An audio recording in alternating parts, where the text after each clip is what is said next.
Hello everyone. तो जैसे कि आप लोग जानते हैं कि हम लोग जो है अभी क्या कर रहे हैं, प्रीवियस ईयर क्वेश्चन पेपर जो है मैथमेटिक्स के जो भी क्वेश्चन आए हुए हैं एग्जाम्स में उनको हम लोग सॉल्व कर रहे हैं। यहाँ पर हमने एक टॉपिक कंप्लीट कर दिया, दैट इज़ हमने एलजेब्रा बीजगणित ख़त्म कर दिया है। और हम यहाँ पर आज लेके आए हैं सिंप्लीफिकेशन। इसमें 25 क्वेश्चन आपको यहाँ पर मिलेंगे और एक और वीडियो लेक्चर आएगा जिसमें आपको 25 क्वेश्चन फिर से देखने मिलेंगे। तो इस तरीके से टोटल 50 क्वेश्चन सिंप्लीफिकेशन के हो जाएंगे।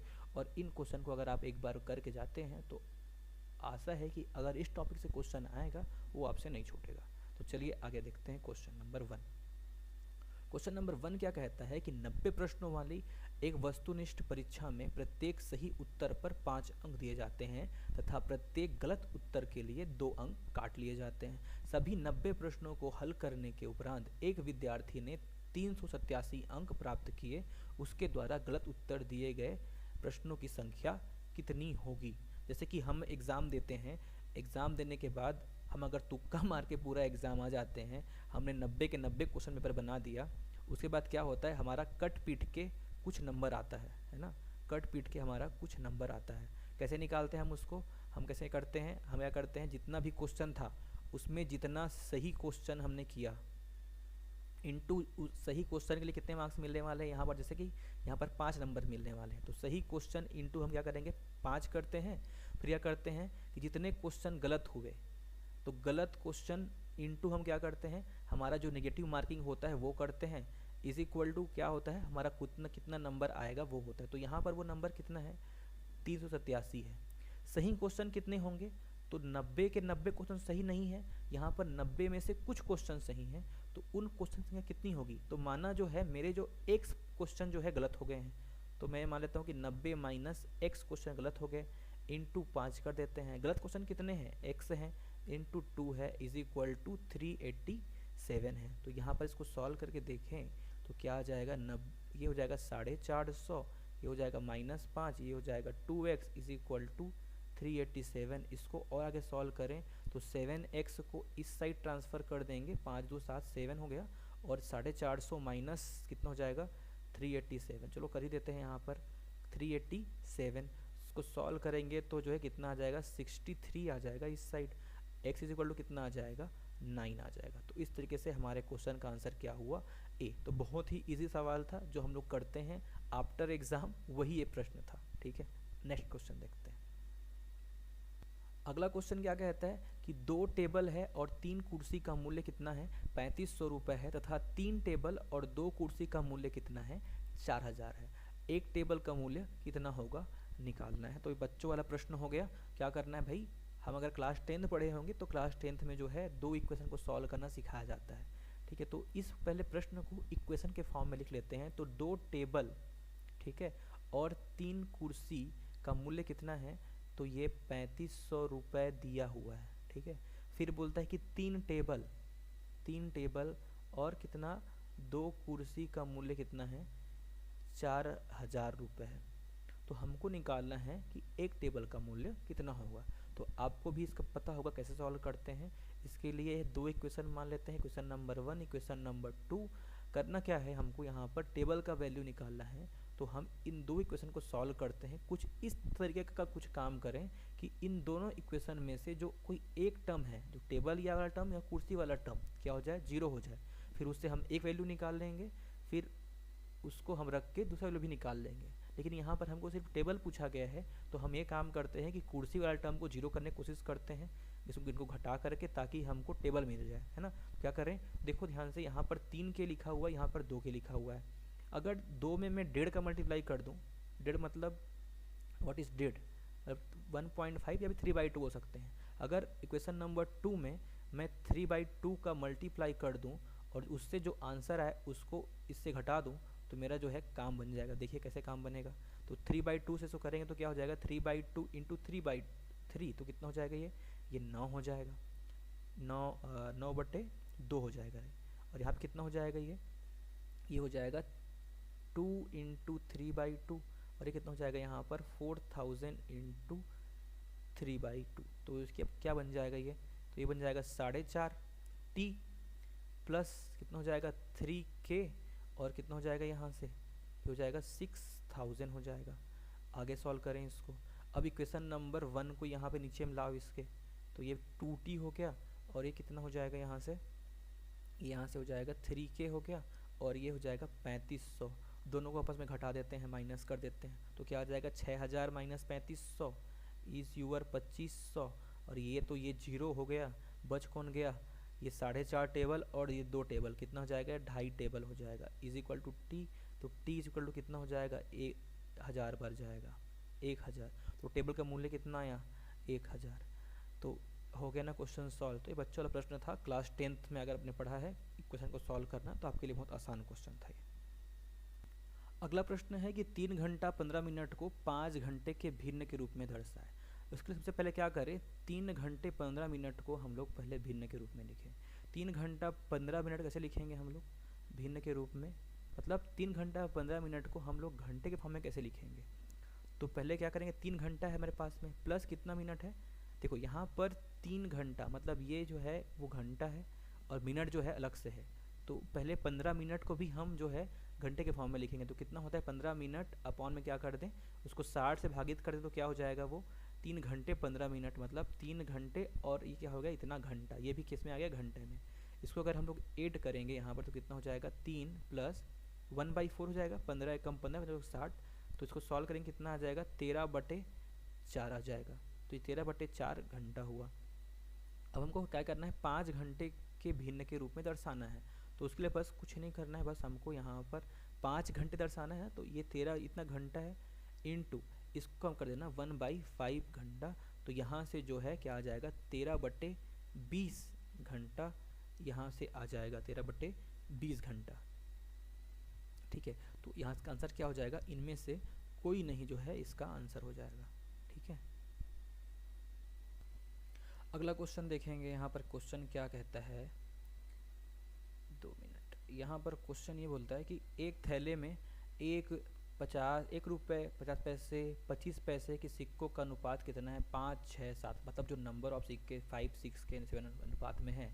यदि उनका जो है कुल मूल्य जो है उन सिक्कों का कुल मूल्य जो है 117 रुपये है, तो 50 पैसों के सिक्कों की संख्या 25 पैसों सिक्कों की संख्या का योग विभाजित किससे नहीं होगा। तो हमको निकालना है कि 50 पैसों के सिक्कों की संख्या और 25 के जो संख्या है उसका जो योग है किससे हम विभाजित नहीं कर सकते हैं। तो अब बाद में देखेंगे कि किससे विभाजित नहीं हो सकता। पहले तो हम ये निकाल लेते हैं कि ये कितनी संख्या में कितनी है, तो उसके निकाल लेंगे तो ये निकल जाएगा इसका आंसर। तो चलो देखते हैं एक सिक्वेंशियल करके। पहले क्या निकालना पड़ेगा, हमको 50 पैसों की संख्या निकालना पड़ेगा और हमको इसको भी निकालना पड़ेगा। हमको रेशियो दिया है संख्या का, ठीक है। तो देख सकते हैं यहाँ से क्या दिया है, कुल मूल्य क्या दिया है, कुल जो मूल्य है 117 है। तो पहले देख लेते हैं कि यहाँ पर 1 रुपये के 5 अनुपात 6 अनुपात, मतलब कि यहाँ पर दिया है 1, 50, 25 जो कितने अनुपात में है 5, 6 और इतने अनुपात में है। तो क्या करना पड़ेगा हम, तो इसका मतलब ये हुआ कि 5x plus 6x plus 7x is equal to 117। ऐसे लिख दूंगा तो सही है, ये बिल्कुल गलत है, क्योंकि 5, 6, 7 क्या है, नंबर है। ध्यान सुनेंगे इस बात को, 5, 6, 7 x क्या है, नंबर है। और इस साइड जो चीज़ लिखा हूँ वो क्या है, वो रुपया है, पैसा है। तो दो चीज़ कभी भी इक्वल लिखे गए हैं तो इसका मतलब है कि इस साइड का वैल्यू पूरे इस साइड के बराबर होगा। मतलब इस साइड भी जो वैल्यूज़ मैंने लिखी है वो क्या होंगे, सब के सब रुपए में भी होने चाहिए, अदरवाइज ये सही नहीं हो सकता। यहाँ ध्यान सुनेंगे।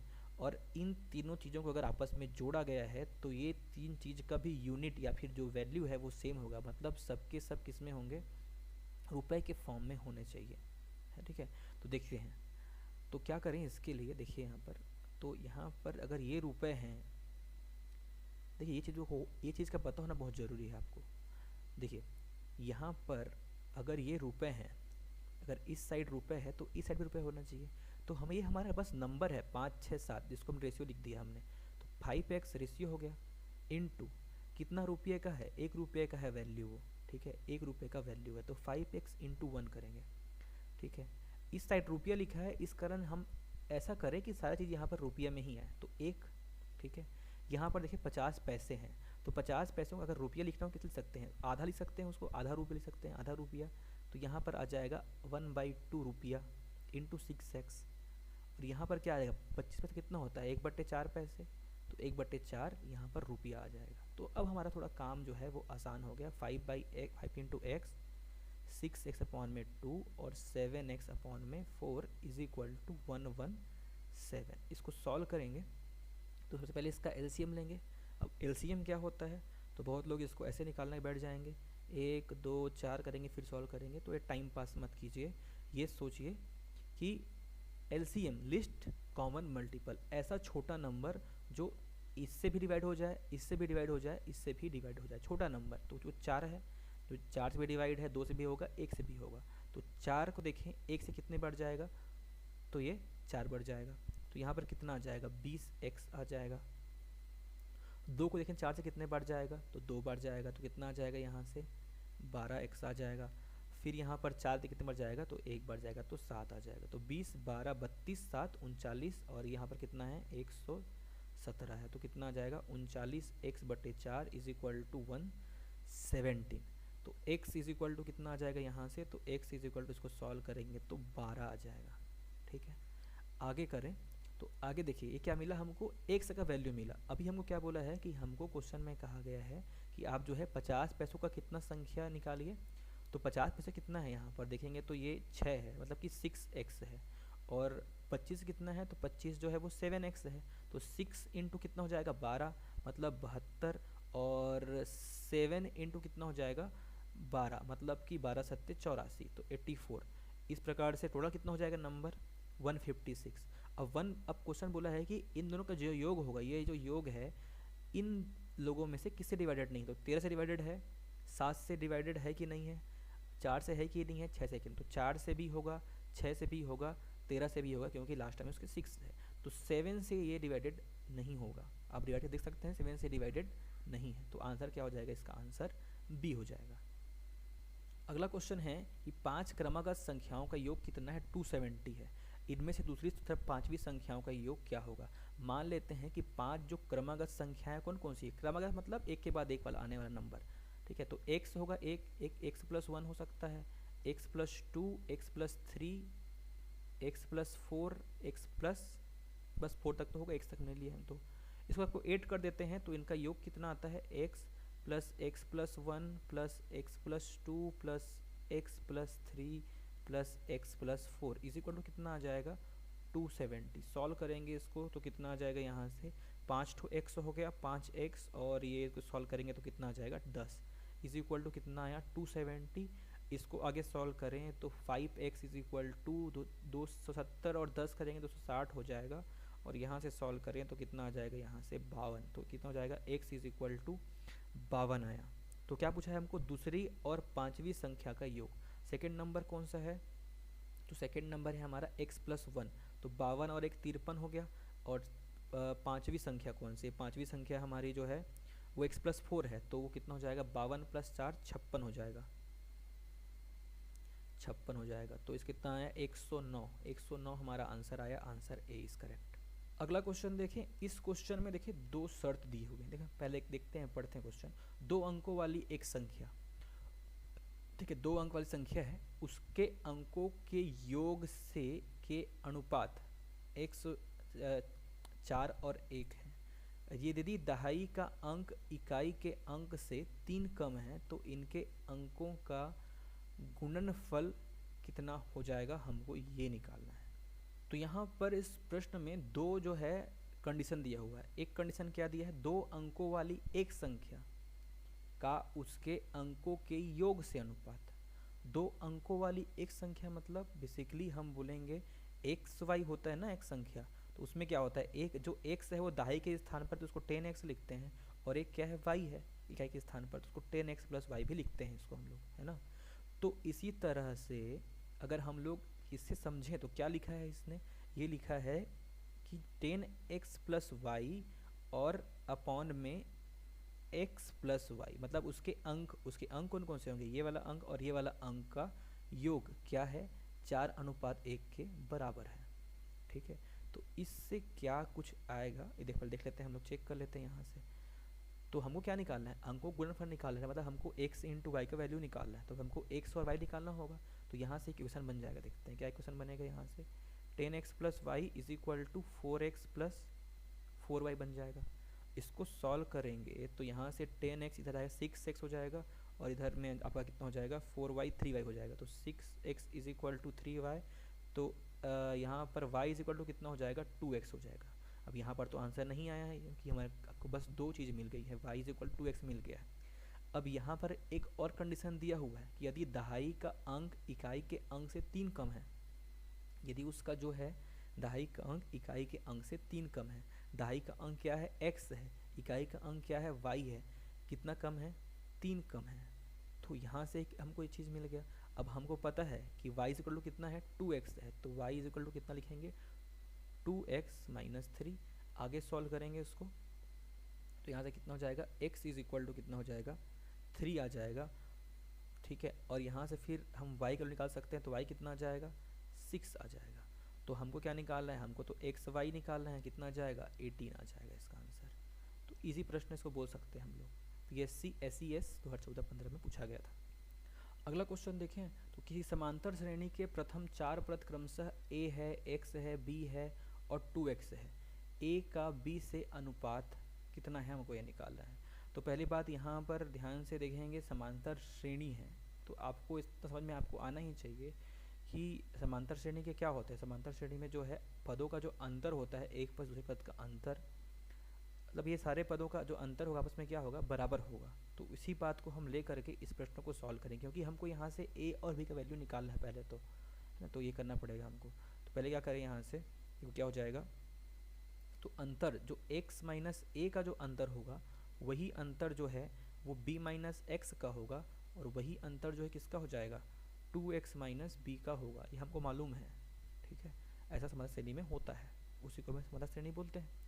तो यहाँ से जब इस तरीके से है तो अगर ध्यान दें तो अगर इस दोनों पद को साथ में लेके चलें तो कितना आ जाएगा x minus A is equal to B minus X. तो यहाँ से इसको सॉल्व करेंगे तो क्या आ जाएगा, यहाँ से सॉल्व करेंगे तो हमारे पास में एक a का वैल्यू आ जाएगा 2x माइनस बी, ठीक है। यहाँ से x का वैल्यू यहाँ पे a का वैल्यू आया, a का वैल्यू पूरा नहीं आया है, तो इसके लिए हमको एक और इक्वेशन चाहिए। तो हमने क्या किया, तो हमने इसके लिए जो है सेकेंड को उठा के ले आते हैं कि b minus X is equal to 2x minus B. तो यहाँ से हमको जो है एक और वैल्यू मिलेगा, सॉल्व करेंगे तो 2x और x कितना हो जाएगा 3x हो जाएगा, और एक कितना हो जाएगा यहाँ पर इज इक्वल टू 2b हो जाएगा, b और b 2b हो जाएगा। तो यहाँ पर क्या आ जाएगा b is equal to 3x by 2 आ गया, ठीक है। तो इस b के वैल्यू को यहाँ पुट कर देते हैं तो कितना आ जाएगा a is equal to 2x minus 3x by 2। इसको सॉल्व करेंगे तो 6x माइनस 3x अपॉन में 2 है, तो ये कितना हो जाएगा 3x अपॉन में 2, सॉरी 6x 3x, हाँ ये 2x, सॉरी यहाँ 2x है ना, 2 है, 2 4 हो जाएगा 4 3x x बाई 2 हो जाएगा। कितना हो जाएगा x a is equal to x by 2 हो जाएगा। तो यहाँ से a का वैल्यू आया, यहाँ से b का वैल्यू आया है, दोनों को आपस में रख देते हैं यहाँ पर। तो a बाई b निकालना है हमको, तो क्या हो जाएगा a बाई b कितना हो जाएगा, a का वैल्यू कितना है x बाई 2 अपॉन में 3x अपॉन में 2। सॉल्व करेंगे कितना आ जाएगा ये 1/3, ये तो कट जाएगा आपस में, क्या आ जाएगा 1/3 या फिर 1:3 इसका आंसर हो जाएगा। अगला क्वेश्चन है कि एक विद्यार्थी किसी संख्या को 5/3 से गुना करने के स्थान पर 3/5 से गुना कर देता है, तो गणना की प्रतिशत त्रुटि कितनी हो जाएगी। अच्छा, तो यहाँ पर देखो परसेंटेज एरर इसको बोलते हैं, परसेंटेज त्रुटि निकालना है। इसके लिए सर जस्ट फार्मूला होता है, नीचे आपको लिखना होगा ओरिजिनल वैल्यू, ऊपर में हो जाएगा आपका मतलब जो भी ओरिजिनल रहेगा और उनका जो है अंतर, कितना अंतर आएगा वो इंटू 100 करेंगे, में आंसर मिल जाएगा इसका। तो अंतर कितना हो जाएगा, तो अंदर में क्या होगा, जो बाद में ओरिजिनल वैल्यू, सॉरी जो आपका जो वैल्यू आया वो माइनस ओरिजिनल वैल्यू, नीचे में ये। तो यहाँ पर आपका आना चाहिए था किसी विद्यार्थी की संख्या को 5/3 से गुना करने के स्थान पर इतने से कर देता है। ओरिजिनल कौन है 5/3, उसको लिखो नीचे, ठीक है। ये क्या है आपका, यहाँ पे गलती से हुआ, तो गलती से जो हुआ है उसको इधर लिखिए 3/5 माइनस फिर से लिखिए ओरिजिनल को लिखिए साइड में, ठीक है। 5/3 इंटू 100 करेंगे, इसका आंसर आ जाएगा कितना हो जाएगा, इसका आंसर 5/3 माइनस 5/3 को सॉल्व करेंगे तो कितना आ जाएगा, यहाँ से इसको सॉल्व करेंगे तो 5 या 15 हो जाएगा, और यहाँ से सॉल्व करेंगे 9 25, तो कुल मिला के यहाँ से क्या हो जाएगा 9 माइनस 25 अपॉन में कितना हो जाएगा, अपॉन में ये 25 हो जाएगा, 5 से 15 25 हो जाएगा, 25 9 25 इंटू कितना हो जाएगा 100। इसको सॉल्व करेंगे तो कितना आ जाएगा, 25 है एक बार में कितना हो जाएगा 16 और ये 25, तो ये आपका हो जाएगा 64 -64%, इसका आंसर हो जाएगा।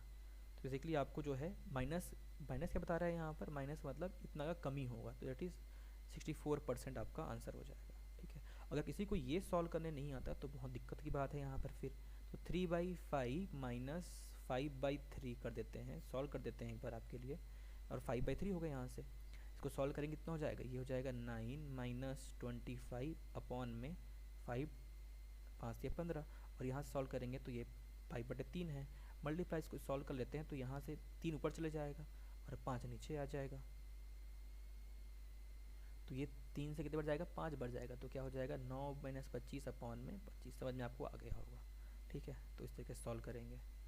छोटी छोटी बातें हैं जो हम मिस कर देते हैं, हमको आनी चाहिए वो।